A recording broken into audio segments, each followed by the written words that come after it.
Hola, bienvenidos a Las Hojas Contadas. El protagonismo que tienen los medios de comunicación en el debate político de nuestro país es cada vez mayor, lo cual genera una percepción de inequidad de poderes entre los medios de comunicación, el Estado y la propia ciudadanía. Esta preocupación ha sido recogida por la periodista María del Pilar Tello en su libro El poder y las sombras, el cual no solo analiza esta situación, sino que ensaya propuestas para el empoderamiento de la ciudadanía, además que promueve la diversificación de contenidos que reciben de los medios de comunicación.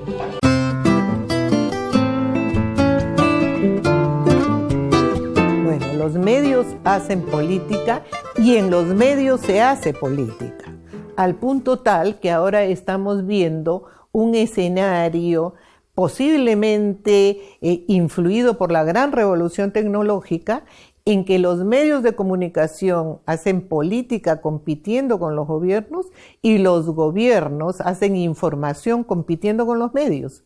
¿Por qué? Porque se ha visto, y ahora la ciencia política está poniendo los reflectores sobre el poder mediático, que es el poder de los medios, porque justamente el esfuerzo y la influencia que tienen los medios, cuando no está suficientemente equilibrado, habida cuenta de que no tienen limitaciones de tipo legal, cuando no está suficientemente equilibrado, pueden avasallar incluso a los políticos que son elegidos con el voto en las urnas. Y eso es lo que no es conveniente para una democracia.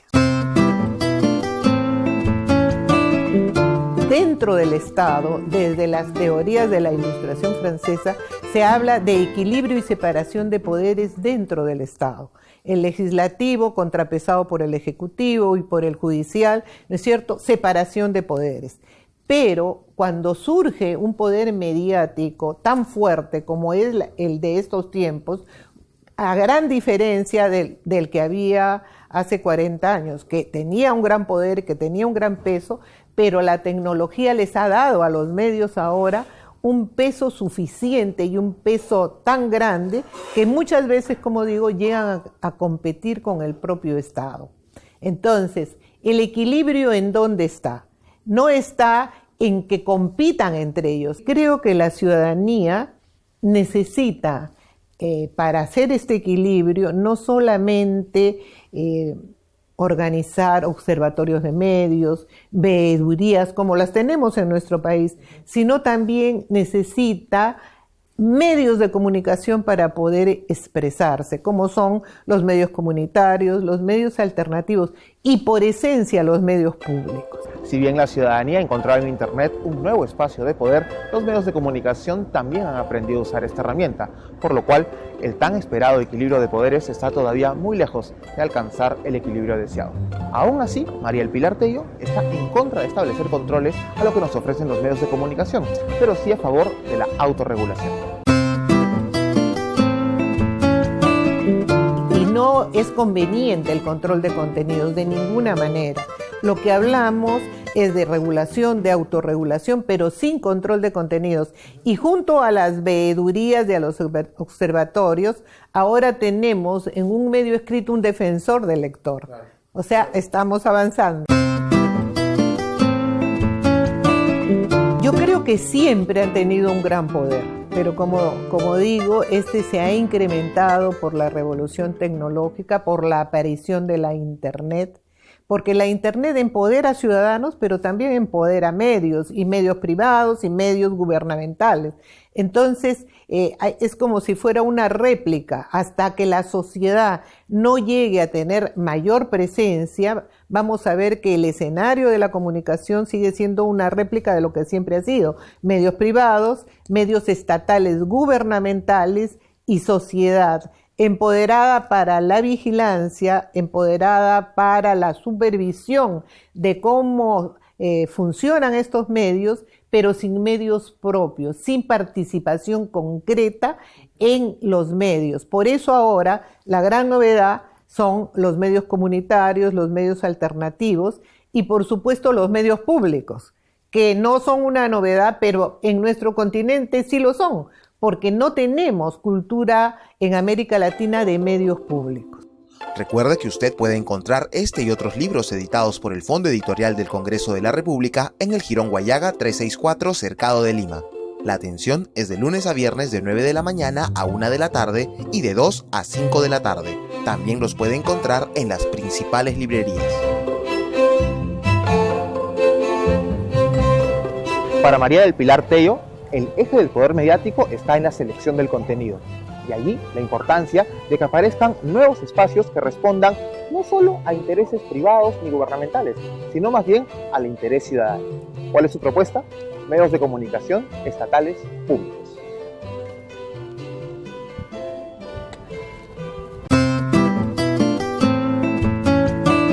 ¿Cuál es el eje del poder mediático? Es la selección de contenidos. Que te dan, cómo te dan, cuándo te dan, en qué letras, en qué espacios, en qué dimensión, qué enfatizan, qué levantan, qué silencian, qué callan, ¿no es cierto? Entonces, la administración de contenidos es lo que le da el poder a cualquier administrador de un medio de comunicación, sea privado, sea público, sea comunitario, saber qué cosa da. Entonces, más que competencia, es capacidad de que el ciudadano tenga todas las visiones.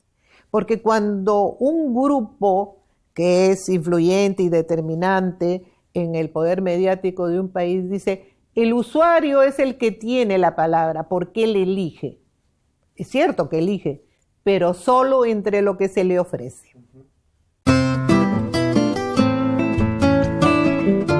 Los medios estatales pueden ser de dos tipos, estatal gubernamental y estatal público. El estatal gubernamental es como lo que tenemos nosotros con Canal 7, Radio Nacional, Andina y El Peruano. Son medios de propiedad estatal manejados por directorios nombrados por el Estado y que por lo tanto responden a los intereses de cada gobierno de turno. Por eso se le llama estatal gubernamental. El medio público, siendo de propiedad estatal, su manejo no está encargado al Estado ni al gobierno, sino a representantes de la sociedad. Allí aparecen representantes de universidades, de sindicatos, de colegios profesionales, de partidos políticos. Imagina el nivel de lo que significa una televisión pública cuando ves que la televisión española que nosotros vemos gracias al cable y que es de altísima calidad, su presidente es elegido por el Congreso, por consenso entre los partidos políticos. Así como nosotros elegimos los miembros del Tribunal Constitucional y el Defensor del Pueblo, allá eligen también al presidente de la televisión española, presidente o presidenta. Pero con un consenso lo que te están garantizando es que ese medio no va a responder a los intereses ni de una organización, ni del gobierno, ni de un partido, sino que va a haber un consenso dentro del directorio para que esa programación responda a los mejores intereses de la sociedad. Yo podría decir que ha funcionado muy bien, pero que siempre están bajo fuego, siempre están cuestionados. ¿Por qué? Porque en algunos casos el financiamiento viene de los usuarios, en algunos casos el financiamiento viene de los estados y en algunos casos tienen publicidad o no la tienen. Entonces, siempre los medios privados consideran que los medios públicos son medios privilegiados, que de alguna manera pueden competir con ellos en la publicidad, en el financiamiento o en la llegada y que no se merecen esos privilegios. Hay como un cuestionamiento porque se sienten lesionados en sus propios intereses.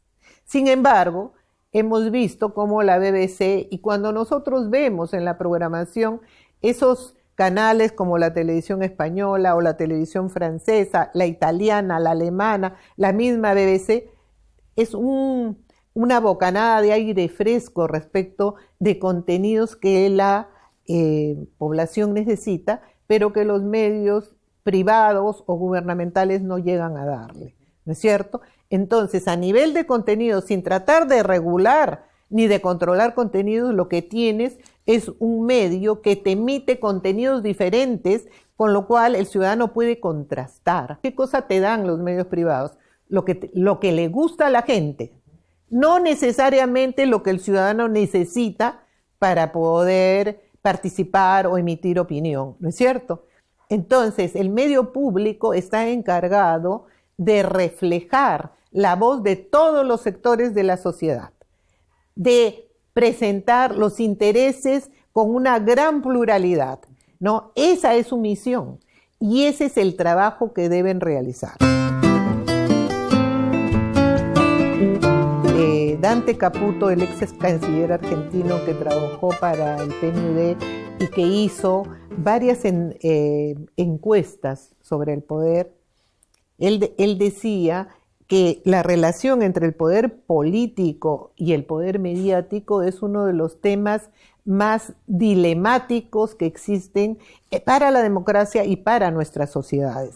Pero él decía, el poder de los medios no es que sea más fuerte, es que aprovecha la debilidad de la sociedad y del Estado, ¿no es cierto? O sea, el poder mediático se hace más fuerte mientras la sociedad y el Estado es más débil, evidentemente. Pero también hay que tener en cuenta que los gobiernos, sobre todo los gobiernos del continente América Latina, están viendo la necesidad de participación de la sociedad. Y eso en algún momento se extenderá a todo el continente y llegará al Perú. Las leyes de medios que los privados detestan, por supuesto, que se han dado en Argentina, en México, donde Televisa ha sido un inmenso poder presente durante medio siglo, en Ecuador, con Correa, que es muy cuestionado, pero que ha logrado dar su ley de medios, en Bolivia, tienen un común denominador, que es que le dan el 33% del espectro radioeléctrico, que es propiedad de la sociedad y que administra el Estado, se lo dan a los medios de comunicación sin fines de lucro. Y ese 33% tiene que incluir medios comunitarios, alternativos, inclusive supongo que los medios públicos, ¿no es cierto? Entonces nuestra sociedad tiene que estar preparada para que en algún momento pueda ser titular de esa porción y de esa responsabilidad, porque es una inmensa responsabilidad que el gobierno le dé a la sociedad 1/3 de las señales para que las administre y las tiene que administrar bien. Yo creo que es muy importante, por ejemplo, que se abra el debate y que se discutan este tipo de cosas, porque los empresarios de los medios, los gobiernos y los ciudadanos tenemos intereses comunes. ¿Cuáles son esos intereses? Que se fortalezca la democracia, que todos podamos tener voz dentro del espectro mediático, que la información y el periodismo nos dé los mejores contenidos. Entonces, ese espacio común es el que tenemos que abonar. Y con libros como este, con espacios como este, como entrevistas como este y como seminarios como el que acaba de organizar el Congreso, estamos trabajando en ese espacio común. Yo creo que tenemos que avanzar por ahí y ahí nos encontramos todos.